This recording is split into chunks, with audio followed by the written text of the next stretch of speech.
Lawrence, what's Hey, up, mate. man? How's it going? Nothing. Yeah, not too bad. How are you? I'm pretty good, man. Thanks for hopping on here. I know Brody texted you to respond, All I good. No think. worries. Was Yeah, that? Yeah, yeah. So I yeah, appreciate you he hopping did. on. What time is it over there for you in Shanghai? 8:30. I think it's like 12 hours right behind or right in front of you. How different is that from New Zealand time? No, not too different. That's four hours. Oh, okay. So not too bad. Yeah, that's all right. So I wanted to ask about, you obviously train at City Kickboxing, and when your fight, got started gaining a little more stream, I saw from a story from Cam Rousen on Instagram making a joke saying, Yeah, most extroverted fighter in your division. So, what are your thoughts on that? Are you and the guys over at City Kickboxing close like that? yeah, we're pretty close. We're all good mates. Spend most of our time in those within those four walls. So yeah. Would you? What are your thoughts on that joke? Most extroverted fighter in the division. I think he's making a joke at you being a little quiet. Would you agree with that? He's not wrong. He's not wrong.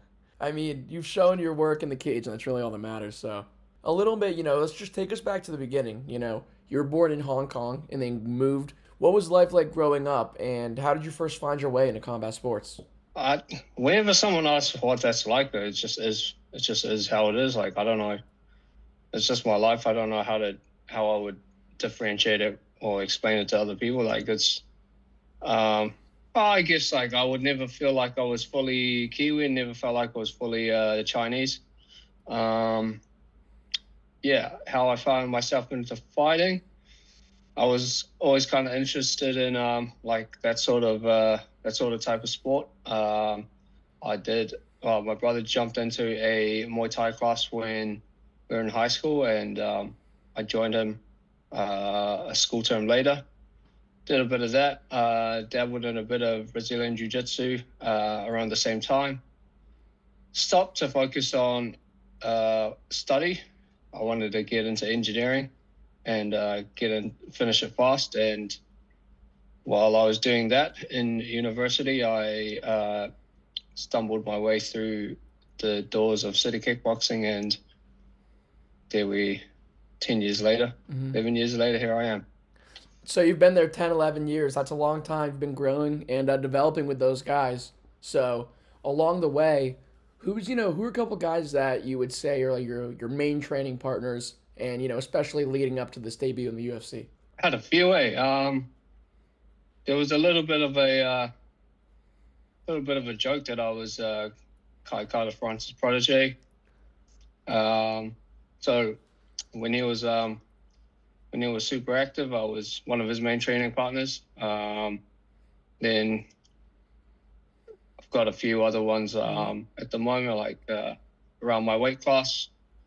Yeah, So Kai Kara France, that's a very large name to list. A lot of experience there. Can we expect guys of that experience to be cornering you come Saturday night? And who are those guys that are going to be in there with you? What does City Kickboxing is obviously known as one of the best gyms. Not just in the New Zealand area, the entire world. So, what does it mean to you, and what's it like being in that environment every single day? And what's it done for your development personally? it got me from some guy off the streets to the UFC, and I'm blessed to be a part of it. Yeah, I mean, I can't blame you there. Those guys, it's a ongoing list of absolute stars coming out of there, and Lawrence Lui is going to be the next big name on that list. So, Thank you. of course. So, your nickname, it's not actually a nickname, it's your actual given name. So, what does it mean to carry that into the cage instead of just a random nickname? It means that I'm embracing my roots, and I'm accepting like all parts of my heritage and all parts of what was uh, given to me. Do you find any meaning or, empowerment representing the small amount of people? I guess I do. Like I'm mainly representing myself and my family and my team uh, um, and like my family, if I say that. Um, if I guess like I've been told like I kind of I kind of resonate with the people like me, like the Asian, the Chinese, New Zealanders. I don't try to. I don't try to. I don't try to model myself for them. I just try to be me, and if they resonate with that, then they resonate with that. If they don't, they don't.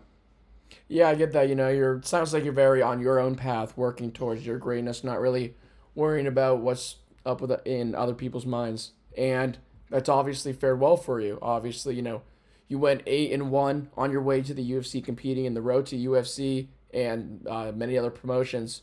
So, what was the regional grind like, and what did those years teach you that you couldn't have learned anywhere else? I don't know. I don't know if fighting in the Australian New Zealand regional scene taught me anything less than fighting in another scene.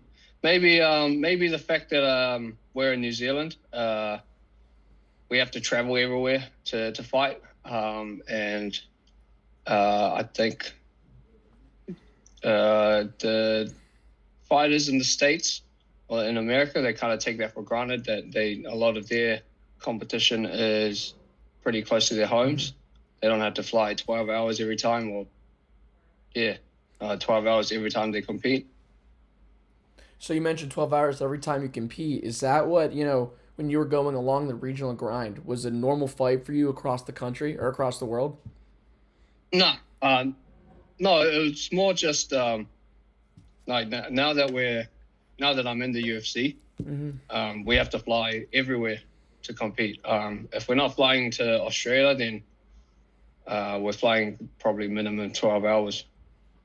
Yeah, I can. It's definitely assume that with your rise and going on through the road to UFC, a lot of those events happening in Asia, which is quite the fight. So talk to me about that. You won the season 4 bantamweight finale, and what did that mean to you? I mean, to me, it meant all the work that I put in for the past 10 years, the 10 years previous to that, has finally paid off, and it meant a lot.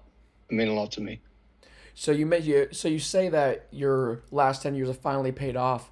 That almost makes it sound like you're content with just making it to the UFC. So I assume you're a guy who wants to keep working. So I assume I'm incorrect there. So are you content with just making it to the UFC, or is this just the next step in your journey? It was just the next step. So do you have on that? What is it? What does the road look like for you following a possible win here? Get a few more wins, crack the top 15, get a few more, couple more wins into that, top 10, top 5, and eventually get that title shot and win the title.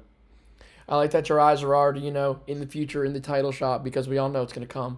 So you're not a guy who loses a lot. You have one loss on your record, and it came very early in your career. So how did you respond to that, and what did he teach you about yourself? That was my first like loss. I lost a couple times as an amateur. I reckon, to be honest, I learned more from the losses as an amateur than I did as a professional. That loss on my pro record, that kind of taught me how to mix the martial arts and got me to just double down on my training a bit more. Yeah. So you mentioned the amateur losses meaning a little bit more, and obviously these lessons led to a lot of success with your 5-fight win streak. So can you talk to me a little bit more about what you learned from those amateur losses? That I wasn't invincible. That I had to take all my opponents seriously, whether I think I'm better than them or not. And that's the main thing, to be honest. Kind of change the way how I train, like especially during camp. Making sure I had to dot all my T's and cross all my I's, shit like that. Yeah, no, I say that a lot. It's funny you say that. I also got to dot the T's and cross Say the it I's. the wrong way, yeah. Dot the I's, cross the T's. So on that, obviously, all of that worked very well for you. You're now on a 5-fight win streak heading into this UFC debut. So what has, clicked for you over this recent run? And along those 10 years, what do you think has really grown the most in your game? what's clicked is just the confidence, especially after that the first road to UFC win. Like, it just confirmed to me that I'm actually not that bad. And what's the other part of the question? So, over the last 10 years, where do you feel like your game, just as a fighter overall, has improved the most? I wouldn't say one part of my game. My entire like skill set has grown, and my ability to just pick each skill set to match what I need for Yeah, each opponent. yeah, I like that you say that because, on Saturday, you have Hector Santiago. He's also making his UFC debut, and he in particular has a very heavy kickboxing background with a lot of heavy knockout power. So, what have you seen from him on tape that you're playing an exploit come Saturday? You'll find out on Saturday. We're not gonna hear any. The game plans in secret. Yep. All right. I'm not going to disclose. Not going to disclose much, if anything. I will respect that 100%. Frozen. Oh, yeah, we're good. Okay. Yep. Completely respect that. Don't want to let anything out. 100%. So obviously, Hector's a very heavy on the kickboxing side. How do you see this fight playing out? Stylistically, not really game plan. Just what kind of can we see? Do you expect strictly striking versus strictly grappling? Can we expect full MMA breakdown? It's a bloody MMA fight. You're going to expect MMA. You're going to expect a bit of striking, expect a bit of grappling. Expect a banger. I am expecting a banger. I've personally watched that road to UFC finale. You always put on a show. So I know you don't want to disclose too much, but can we get a prediction for how you think this one ends? How long is a piece of string? I mean, it's a fight. Anything can happen. Like, I'm not gonna go out of my way to. Well, I don't really like going out of my way to predict the result. Like, I think, like, you're just gonna see something see a good fight. I like that. You and Cam very similar. That with the I asked Cam a similar question. He said split decision because you never want to go down on anything like that. So yeah, I've never heard that one. How long I like that one. I'm gonna keep that one in the back pocket. Yeah, expect a controversial split decision. That's word for word what he said actually. So I like where your head's at. Obviously, you have the winner mindset, and I don't want to hear anything. I don't want to have any of the game plan spoiled. And I'm very excited to see, this performance come Saturday. So, my final question before we wrap this up, I just want to, thank you for hopping on. And I also apologize for saying Australia 3 times. Was a little nervous hopping on the call. Oh, I got to shake it off a little bit. And like I said, yeah, I hope that you, for one, have a great rest of the camp. Great, peak. A great cut. And on Saturday, I hope you not only win, I hope you bring home that 100K bonus as well. I hope so too. Mm-hmm. Thank you. Of course. Appreciate it. So, like I said, my final question is, what do you want people who are just discovering you through the UFC debut to know who, Lawrence Lui actually is? Shit, I don't really care what people think or know about me. Like, just if you want to, like I said before, if you want to follow me or if you're interested, like, yeah, hop on the train. If you're not, then don't. Like, it's up to you. Would you say they're missing out if they don't hop on early? It's a free world. They could be, they might not be. You're not missing out on much outside of my fighting. What do you do? What does Lawrence Lui get out to outside of fighting? What are the hobbies besides training and eating? Eat, sleep. Oh wait, what was it? Eat, sleep, eat, train, repeat. Is that a reference to something? Yeah, that is a reference. You're too young for that, are you? I guess, dude. I think you might just be too niche. I don't know if I know that one. Yeah, maybe, yeah. All right. I'll look that up. I guess I have to keep. What am I looking up though? Just eat, sleep, eat, sleepy, training, repeaty. I don't know if repeaty is actually a part of it, but yeah, whatever. All right. Well, I guess I will have to look it up. And like I said, That was my last question. So yeah, thank you very much for hopping on the call, man. And I hope you kick ass come Saturday. Thank you. Thanks for having me, John. Yeah, of course. Oh, and I hope that we can, hop on a call after this fight and see what you think is, in view for you for the future. Sure. Thank you very Awesome. much. Yeah, thank you. Have a good one. Have a good night. Night? Yeah, night. Yeah, night. It's 9 p.m. here.